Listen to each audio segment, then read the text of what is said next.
joining our PRA's one of two webinars on our proposed 2022 excess soil registry fees.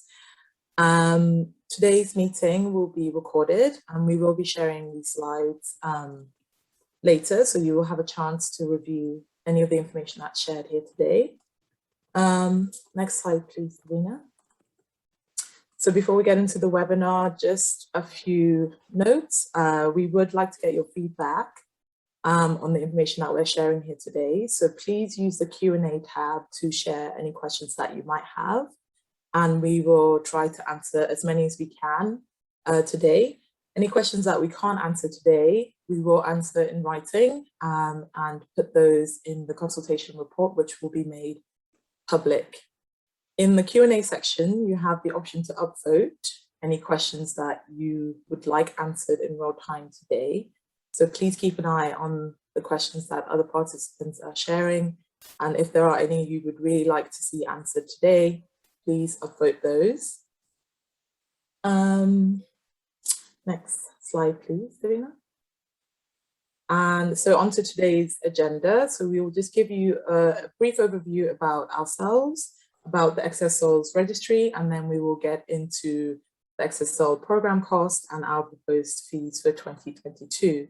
At the end, we would love to get your feedback on this session, and then we will give you some information on next steps. So for the bulk of today's presentation, you will be hearing from our registrar, who's Noah. Noah, over to you.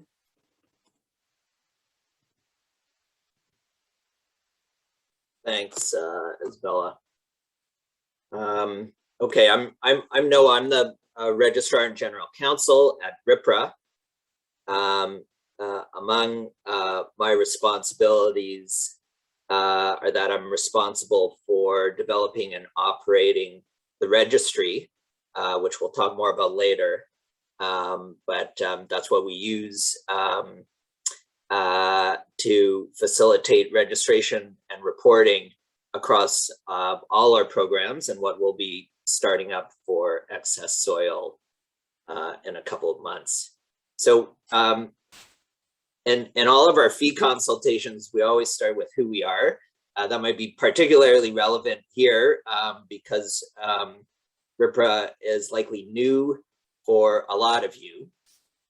So we are a regulator that is created under the RRCEA, the Resource Recovery and Circular Economy Act.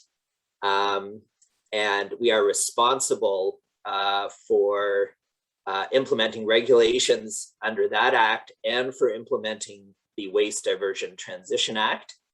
And we're also responsible under the RRCEA for implementing certain registry services, including for excess soil. Just as background or context, under the RRCEA and combined with the WDTA, there's sort of a framework for winding up legacy waste diversion programs and transitioning them to what we call a new producer responsibility regulatory framework for waste diversion and resource recovery. Under that framework, there are a number of regulations that we administer right now, one for tires, one for batteries, one for electrical and electronic equipment, hazardous and special products, and for blue box material.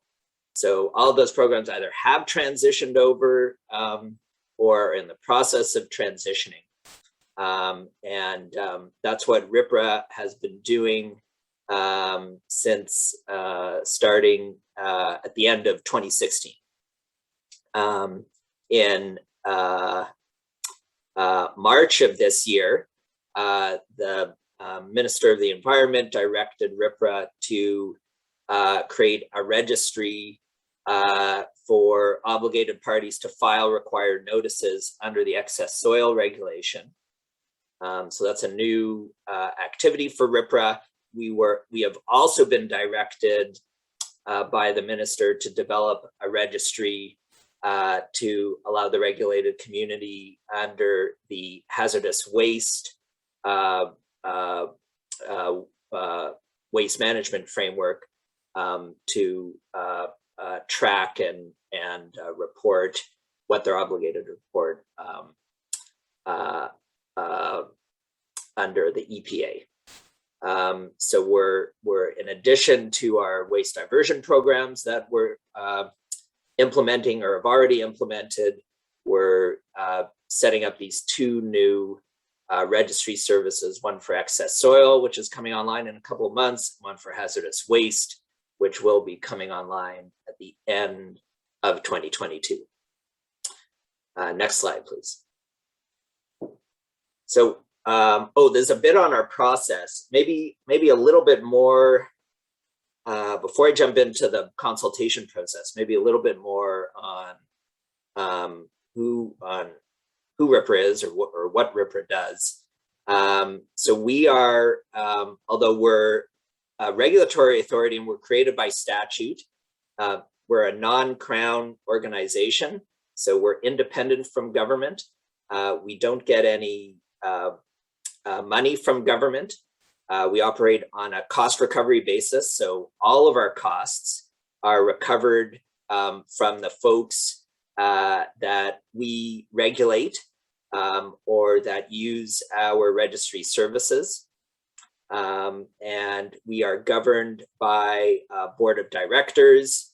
A minority of the board members are appointed by the minister and the rest are elected by the board. We sort of operate in the spirit of government directives, but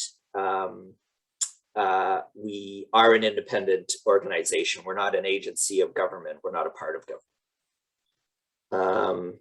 Now, onto the consultation communication process. So that's why we're here right now. We have the authority to set fees under the RRCEA, and we do that for all our programs. Again, we're obligated to operate on a cost recovery basis, and we need to recover our costs from the regulated communities we interact with. There are some requirements for consultation when we set fees. So under our legislative framework, we have to consult for 45 days.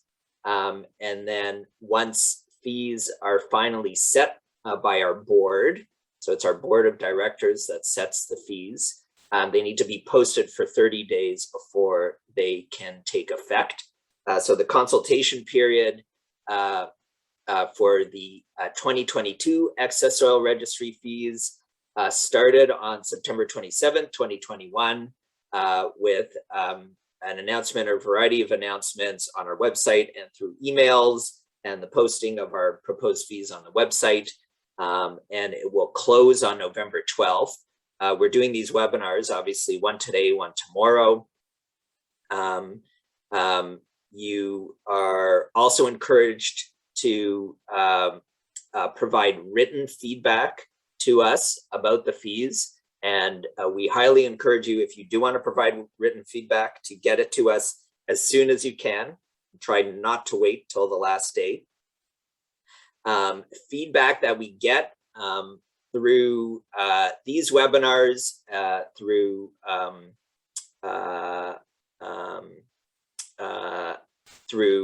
written feedback we get via email, all gets summarized in a report that we post publicly to our website. So if you're interested, you can actually go to our website and see past fee consultations we've done for our other programs, and that'll give you a sense of sort of what we post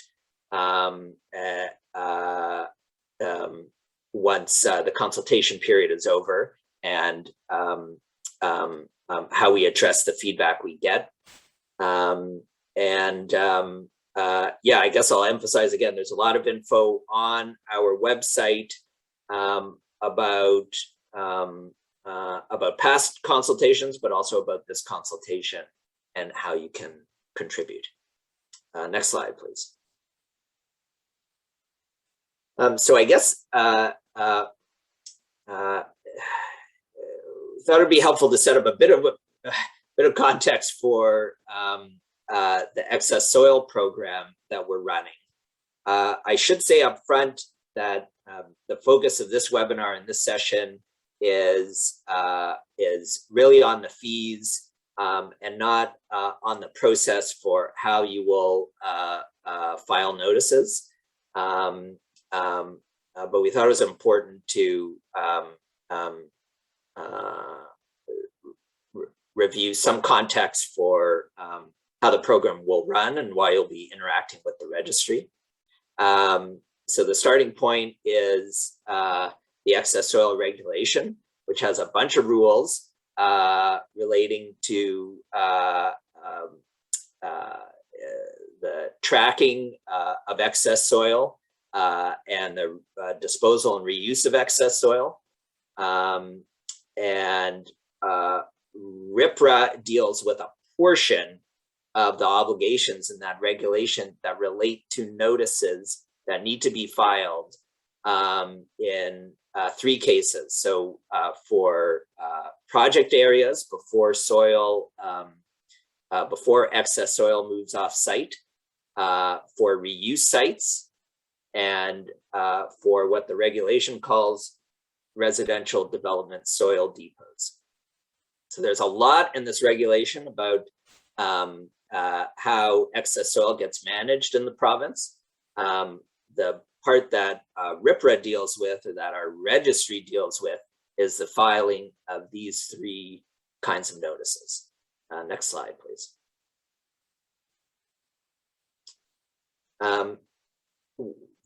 RIPRA's role, like I've always already discussed, includes building, maintaining, and operating the digital reporting service, which is what you will use to file those 3 notices, 3 types of notices. We support the regulated community in using the registry to file notices and to comply with regulation. We support the ministry with access to information and data to help their enforcement and compliance responsibilities and their policy-making responsibilities. And we set and collect fees. We are not responsible for compliance and enforcement of the regulation, so that stays with MECP. We are responsible for providing the registry and helping you through the process of filing the notices that you're required to file. All of these duties are spelled out in the minister's direction letter to RIPRA that requires us to build the registry. That's posted on our website.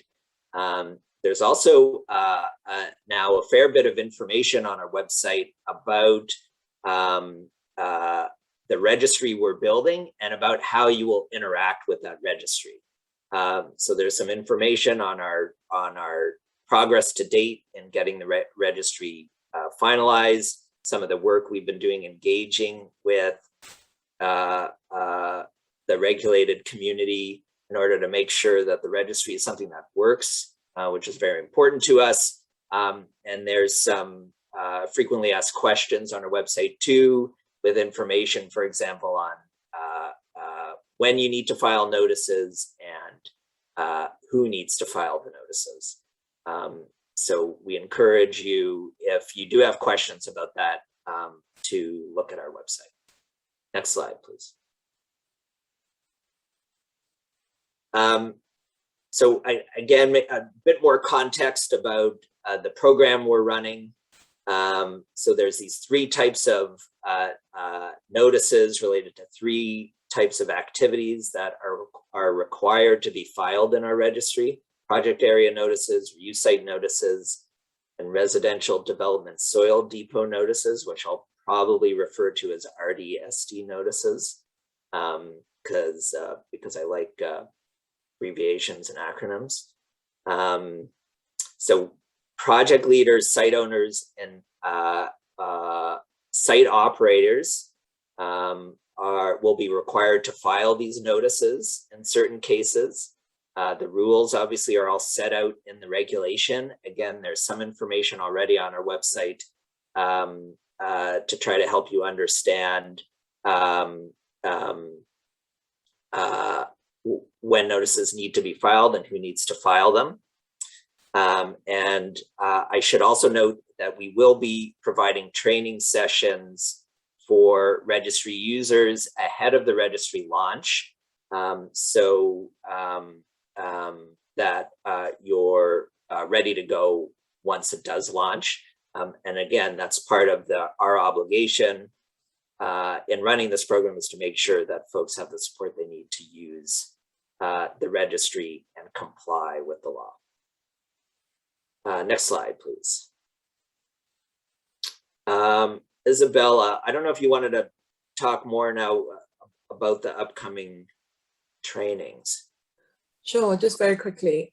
So we will be running the training sessions Noah already spoke to a little bit in November. We haven't confirmed the timings yet, but we will be sharing the invitation to join those training sessions via our mailing list.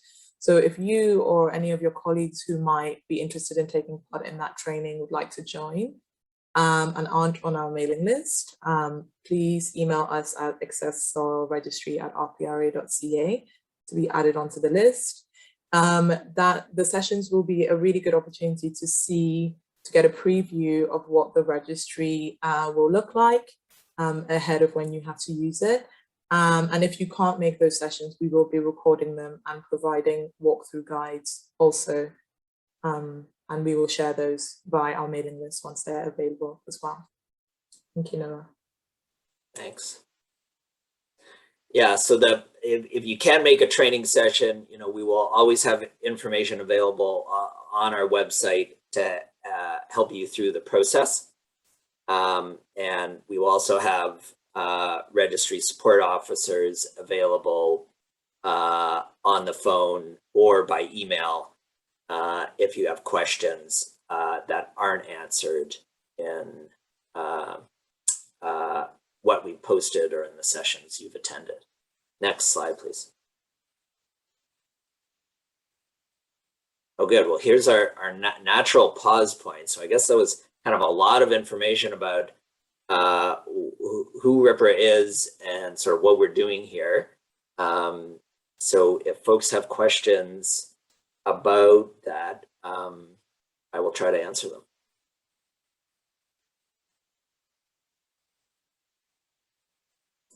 There's one question about whether people on this call will be on the training list. So the training sessions, once the dates are confirmed, we will share those by email to the mailing list. I assume if you're here, then it means you're on our mailing list already, which is presumably how you heard about this webinar. If you don't think you are on our mailing list, please email us at accesssoilregistry@rpra.ca and we will add you to that list. So that is probably the best way to ensure that you are invited to those trainings.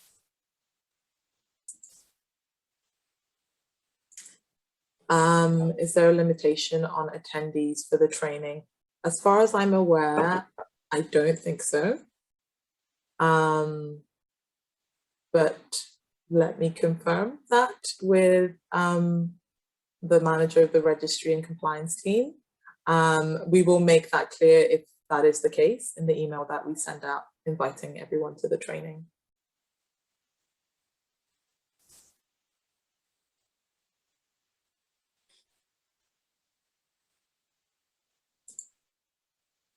I think that might be it for questions for this portion, Noah.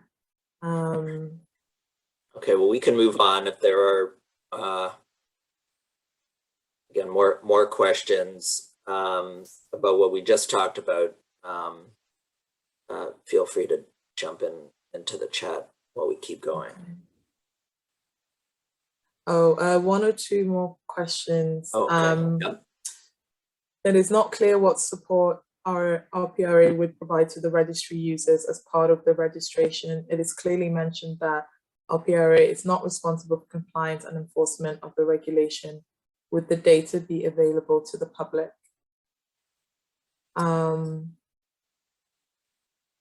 Well, let me try to answer that. I think there's a few questions in there. We will exactly the kind of support we're going to be providing, I think, will become clearer to you as we launch the service.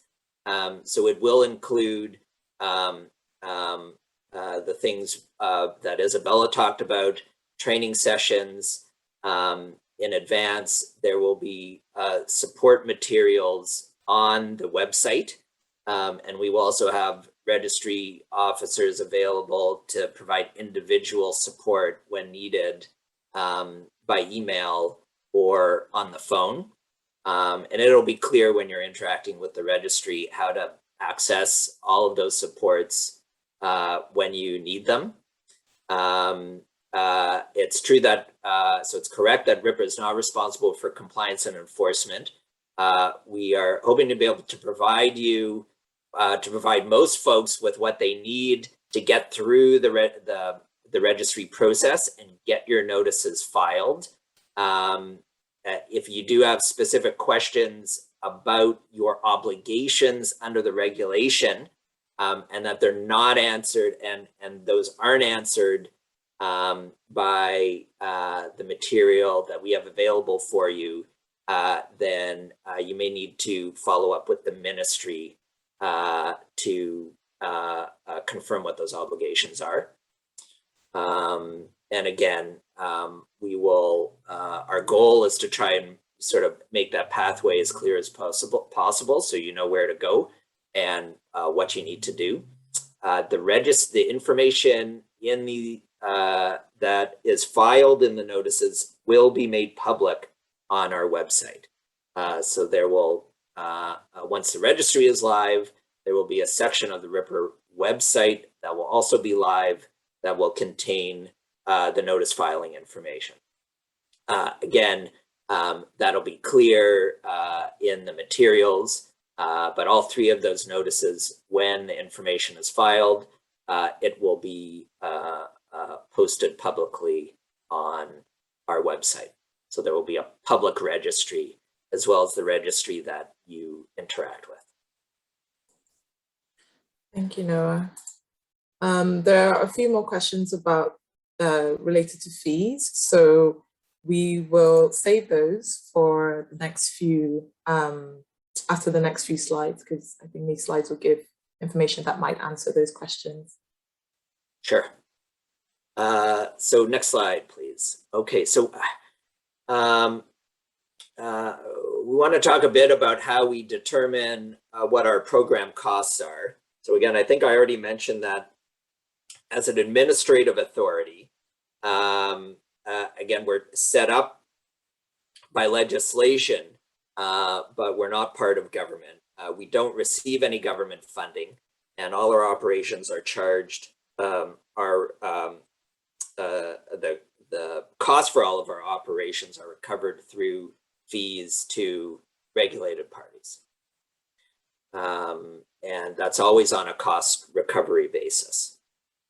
So the fees that we're charging to excess soil filers or registrants will recover our cost for building and implementing the soil registry and performing those support functions that I talked about earlier. So that includes the registry development costs. So the work that went into developing the portal for the excess soil community. And it will also include, upgrades and enhancements to that registry over time. And it includes registry implementation. So that's registry support officers. So the people we have who help support this program and answer questions, our operational costs, and our general administrative costs. Our fees don't include any costs related to the fees being proposed here don't include any costs related to the ministry's activities. Next slide, please. So the starting point for RIPRA's finances is our ability to recover fees under the RRCA and the WDTA. Remember, the starting point for RIPRA is that we administer two different statutes, programs under two different statutes, the RRCA and the WDTA. So we apportion our budget between our WDTA and our RRCEA activities. So WDTA, that covers these old legacy waste diversion programs that are winding up. The RRCEA covers the new waste diversion programs we're responsible for and the new registry services we're implementing for excess soil and for hazardous waste. We publish a business plan every year. It's published in the fall, and it contains a budget for the following year. So we run on a calendar year cycle. Our budget is released in the fall every year for the next year. It also contains a plan, a financial plan 3 years out. So you'll see actually 3 years of estimates in the business plan. The business plan for 2022 has not yet been published. But it will be published soon. It should be published this month, and I expect it to be published sooner than the end of the month. But you can see in the chart here just the breakdown in our budget between the RCA side and the WDTA side. Next slide, please. So within the RCA component, we have a budget for the excess soil program. To date, we've typically set these budgets yearly. And so we go through a yearly exercise of setting fees, and that's true for all of our programs. In part, the reason for the yearly fee setting exercise is because many of our programs are new, so they're just coming online, and RIPRA itself is relatively new, so we're growing in order to accommodate all of the programs we need to administer. So that requires us to come back each year to make sure that we're setting the right fees to recover the costs for all of our programs. That could potentially change in the future, but right now the expectation is sort of a yearly, there's a yearly budgeting process through our business plan that I just talked about, and then a yearly fee setting process. The fee revenue target for excess soil in 2022 is $1.5 million, approximately $1.5 million. This is a small percentage, so you can see the pie chart, a small percentage of the RRCEA total. There will be budget details in the business plan when it's released. And I think I've already talked about all the other programs that sort of fill in that pie. So maybe we can go to the next slide. The way we allocate our budget to our programs, there's sort of two main components. There's our direct costs for the program and our shared common costs. So the direct costs include the amortized registry costs, and the amortized registry costs include the cost to build the portal for that program. So each of our programs has their own portal or access into the registry because each program has its own unique filing requirements, as well as a portion of the foundational costs for the registry. So there are, in order to be as efficient as possible, we try as much as we can to reuse components across all of our registry portals. So those common components, sometimes we call them foundational components, are shared. And each program gets a portion of the cost that went into building those and maintaining and enhancing them. So every so often, we do need to invest more into the registry in order to make sure that it's working for you in the way that it's supposed to be. In addition to the direct expenses, I should mention, so there's a reference to amortized registry costs. So that what that means is that our registry costs are capital expenditures, and we charge a portion of the total to each program over time as those costs get amortized. And so for most of our registry expenses, the amortization happens over a 10-year period. So over a 10-year period, those registry costs will get amortized out and recovered from program participants. I should also add that in addition to the amortized cost, there's an interest cost that we also need to recover. Again, that's because we don't receive any funding up front for what we do. So the registry builds that we undertake in order to start up the programs are financed through loans that we've secured from our financial partners. There are also shared common costs that each program contributes to. Those common costs include all of the administrative, communications, finance, and other functions that are common to all programs. Again, excess soil doesn't have some of the compliance costs that, it doesn't have the compliance costs that our other programs have. It does share, though, in the registry support costs that are common to all of our programs. Plus all the communications, finance, and administrative functions that go into supporting a registry program. Next slide, please. So the shared costs are allocated to programs based on a program weighting approach. And program weights are assigned relative to our first program, the TIRES program, which sort of serves as a benchmark with a program weight of 1. And every program gets a relative weight, which then translates into sort of their portion of the shared costs. Excess soil, we proposed an allocation of 0.75, which is less than the TIRES program. And so there's kind of a balance of factors that go into that determination. Again,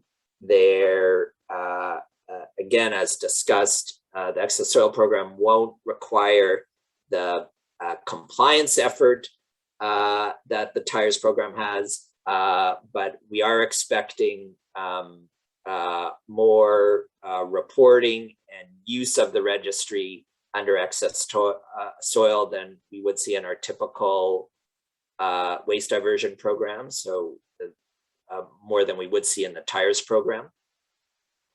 So on balance, we're assigning a weight of 0.75. Next slide, please.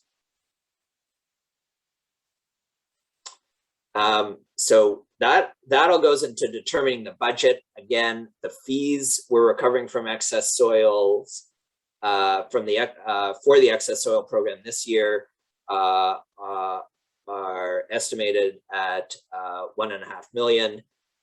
Now we'll get into what that means in terms of what folks will actually pay once they're interacting with the registry and filing a notice. So again, there are 3 notice types. There is a separate fee structure or a separate different fee for each notice. you'll see we're going to get into the detail in a couple slides. Fees are either flat, so there's a flat fee to file a notice, or they are variable tied to soil volume. Some of the variable rates are tied to the amount of cubic meters of soil. Some of the variable rates are sort of stepwise or tiered. You'll see that in a slide or two.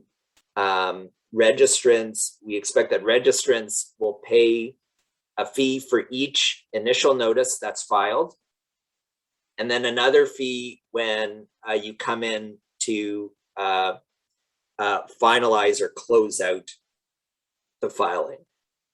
So maybe a bit of context there. Each of the three types of notices requires an initial filing, and then when the project is done, or the reuse site or RDSD site is no longer accepting soil, that filing has to get updated in the system. So there's sort of an initial filing and then a final filing when the project is done or the site is closed.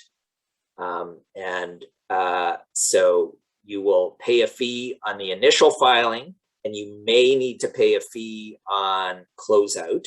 And that depends on whether your estimates of the amount of soil that is being removed from your project area or being accepted by your reuse site change substantially from the what you estimated when you initially filed. So there's in setting up the fee structure, because we need to try to recover our costs for the program, we had to make some estimates about the number of notices we think will be filed and about the total volume of soil we think is going to be moving in 2022. So we're estimating that registrants will collectively report 30 million cubic meters of soil into the registry annually. And that registrants will file a total of about 1,000 notices distributed among the three types of notices. And those estimates are based on stakeholder interviews, a number of stakeholder interviews that we've done in advance of the consultation, and data we've looked at and analyzed relating to housing starts and construction investment. So if you have feedback on these assumptions, we would very much appreciate hearing from you if you think we don't have it right, or if you think we do have it right. And if you have questions too about these assumptions, we can see if we can answer them during this session. Next slide, please. So we're going to start with project area notices. Most of the fee revenues we're collecting will come from the project area notice filing. There are a number of tiers, as you can see in the chart. Very small projects will not have to pay a fee. Small to medium scale projects, so under 10,000 cubic meters, will pay a flat $75 fee. That fee is comparable to sort of a flat small registrant fee that we apply in our other programs. Once you're over 10,000 cubic meters, you will pay a variable rate based on the amount of soil that you estimate will be leaving the site, up to a maximum that you can see in the bottom row of 12,500.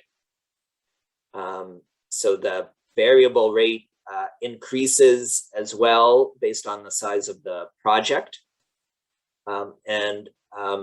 This approach, the variable approach to setting fees, is consistent with how we set fees in our other programs. Part of the reason we do it this way is to make sure that the registrants or the projects with with an ability to pay carry more of the cost. And part of it relates to overall policy that are the amount of fees we recover are related to the amount of the volume of material or waste being generated. So you'll see a similar, although not exactly the same, variable approach in our other programs. Next slide, please. Actually, Davina, could you go back? So just to clarify one thing, so that this will be the fee that you will pay when you file your initial notice in the registry.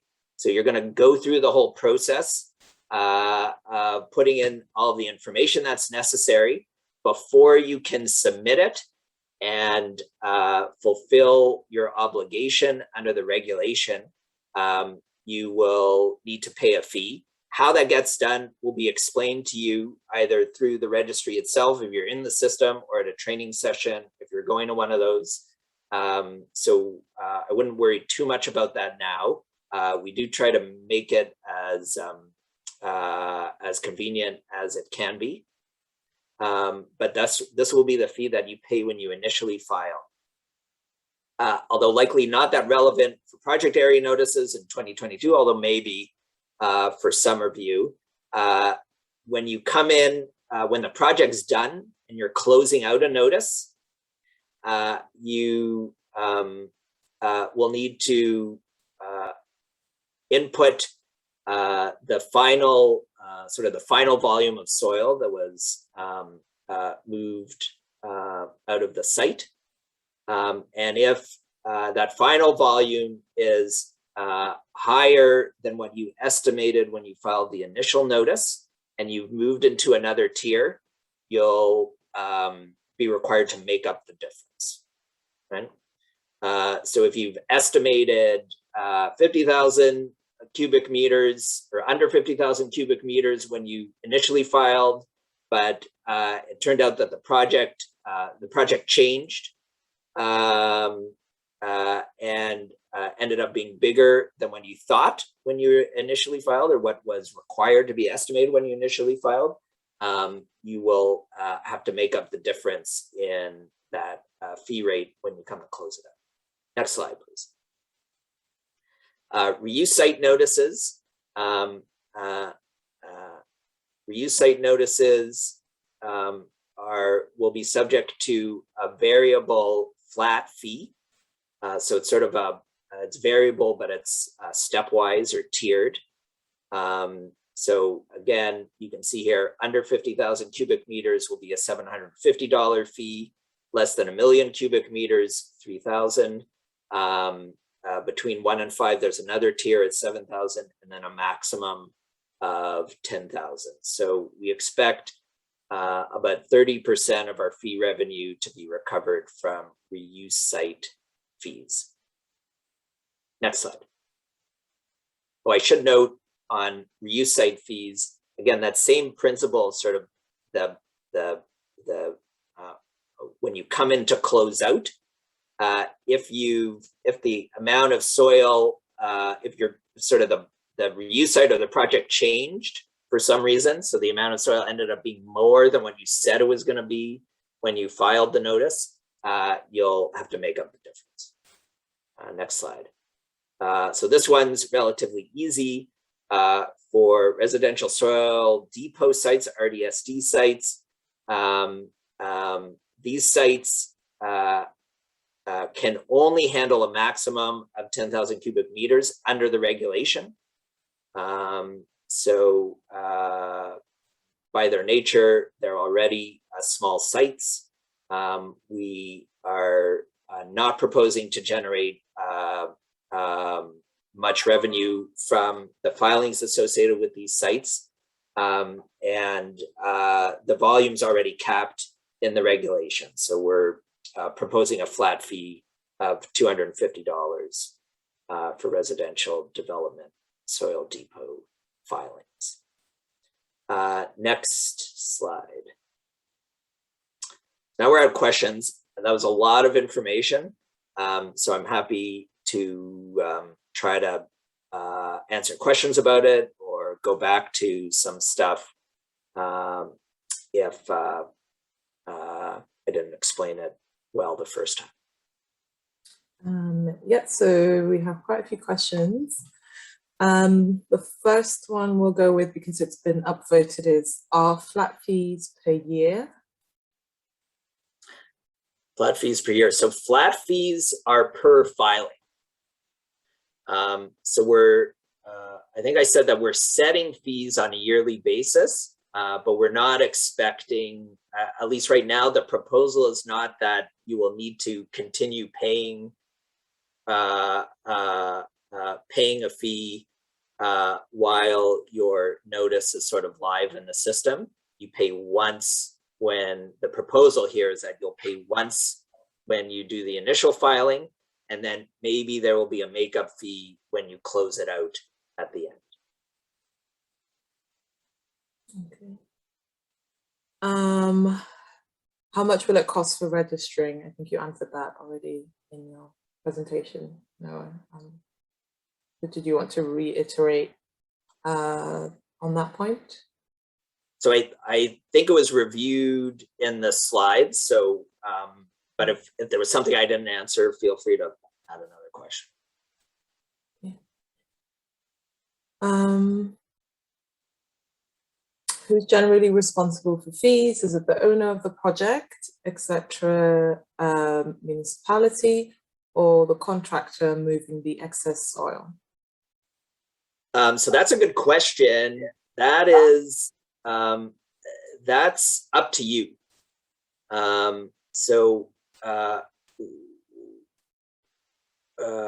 We don't, RIPRA requires that the fee be paid in order for the notice to be filed. But the regulation puts obligations on certain individuals or entities to make sure the filing happens. But it's up to the obligated entities to figure out who's going to pay. There are certain rules in the registry which you'll see or hear about either once you're in the registry or if you're at a training session. But that's essentially sort of a commercial arrangement for you to figure out. And then there are ways in the registry to accommodate whatever arrangement you've landed on. So you can delegate someone else to file a notice on your behalf, and there's a way to accommodate that in the registry. You can also start a notice yourself and delegate someone to file certain information in the notice for you if you want to sort of retain control over the notice itself. Whoever initiates the notice or starts the filing will be the one who will have to end up paying for it when you click submit. Thank you, Noah. This one has 2 upvotes. Are reuse sites annual fees or one time? That's from Kevin Goldberg. So again, the proposal here is that those be one-time fees. So you'd pay when you file the notice, and then there may be a catch-up fee when you come to close out the notice. Thank you. This one has 1 upvote. What if the excess soil generated is less than the estimated at the initial notice stage? Will the initial fees be reimbursed at the subsequent project closing stage? So the proposal we're making here is not contemplating a reimbursement at the end. What we propose contemplates sort of catching up if the project changes and there's more soil that comes out than what you estimated. We are proposing that there be a reimbursement if the project changes and there's less soil that gets moved off the site. But that's a helpful comment, and we can consider that as we go through this consultation process and make the final submission. So thank you for that. This one has 2 upvotes. Will there also be user fees as well?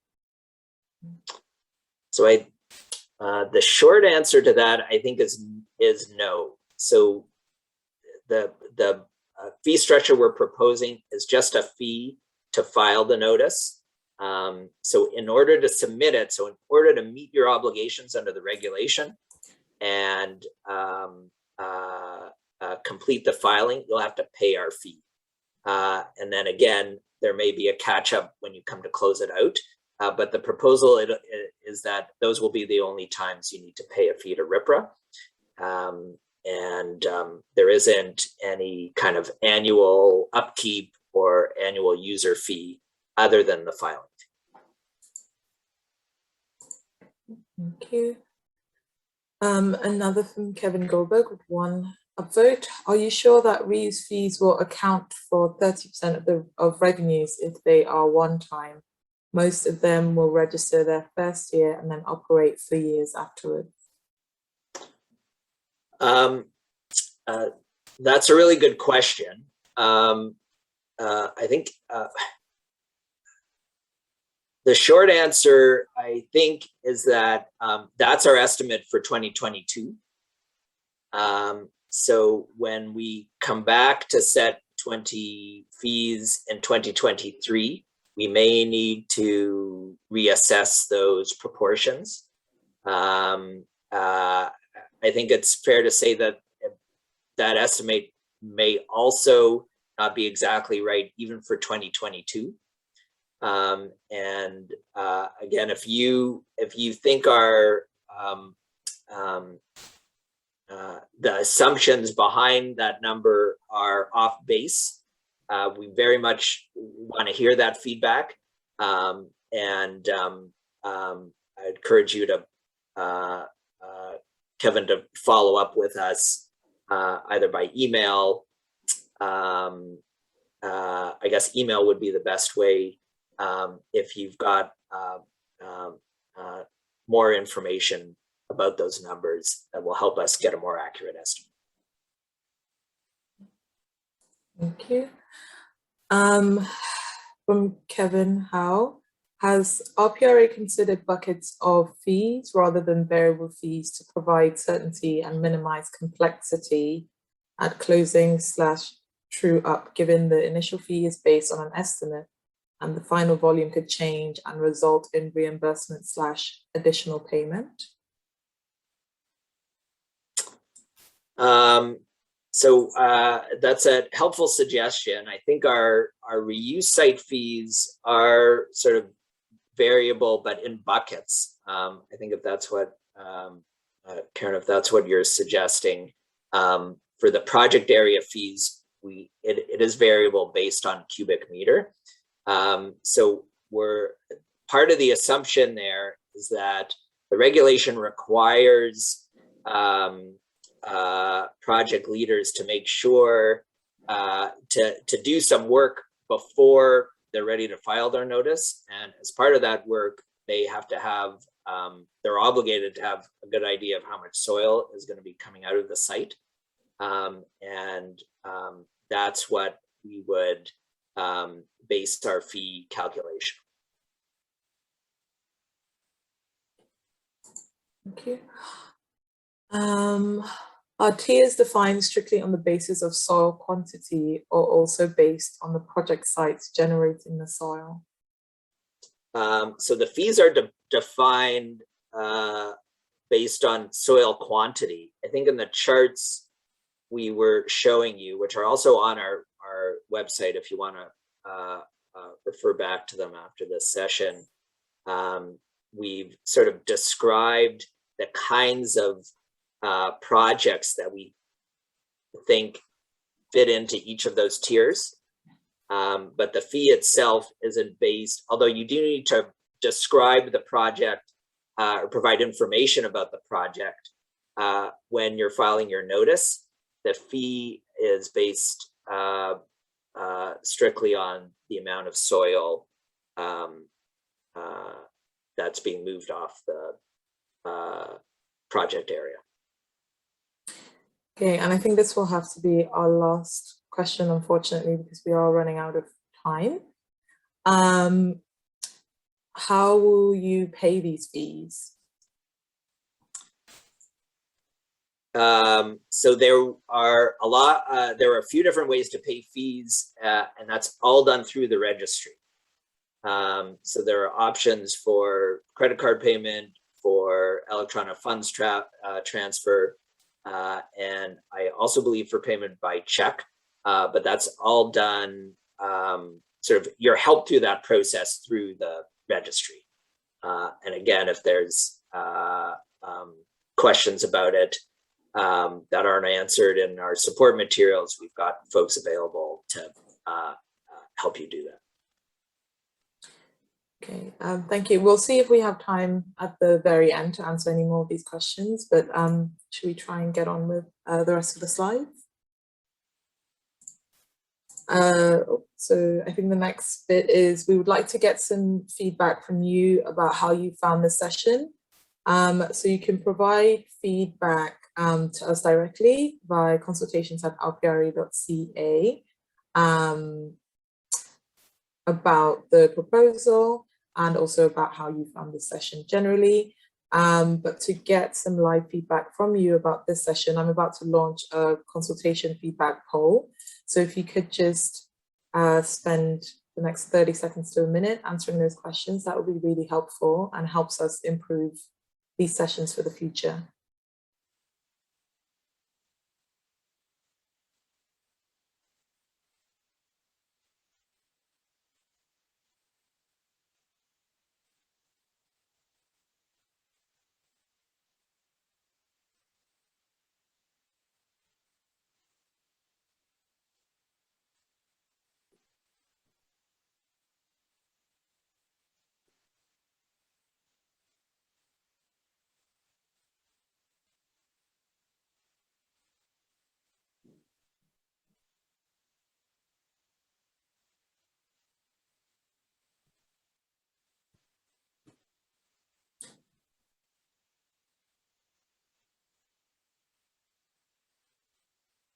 Okay, it looks like almost everyone has answered, so thank you for that feedback. We appreciate it. Next slide, please, Davina.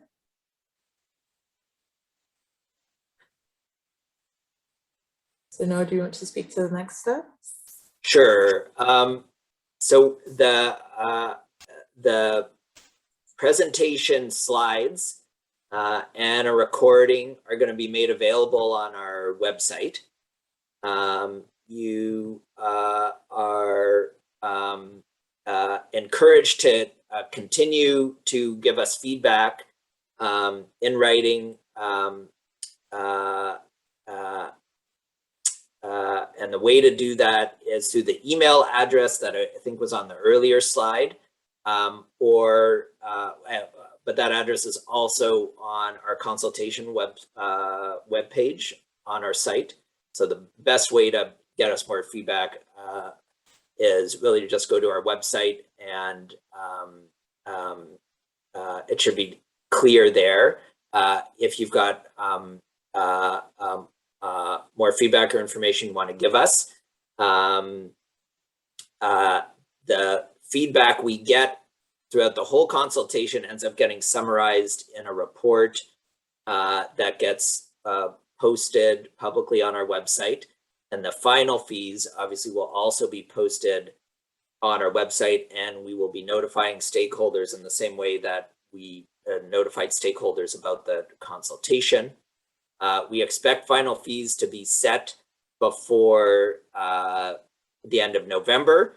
And that's in part because our plan is to launch the registry in advance of January 1st. And that's because we want to give folks some time to get into the system and start filling out notices that they are required to have filed once the reg comes into force on January 1st. You'll be getting more information about the launch date later. there's another webinar tomorrow about fees. The presentation will be the same, but you're still, but I'll also be answering questions. And you are welcome to participate. If I didn't get to your question, you have a new question, you're welcome to participate and ask the question then. We will also, and I'm pointing this out because I know there were a few questions I didn't get to. We will also be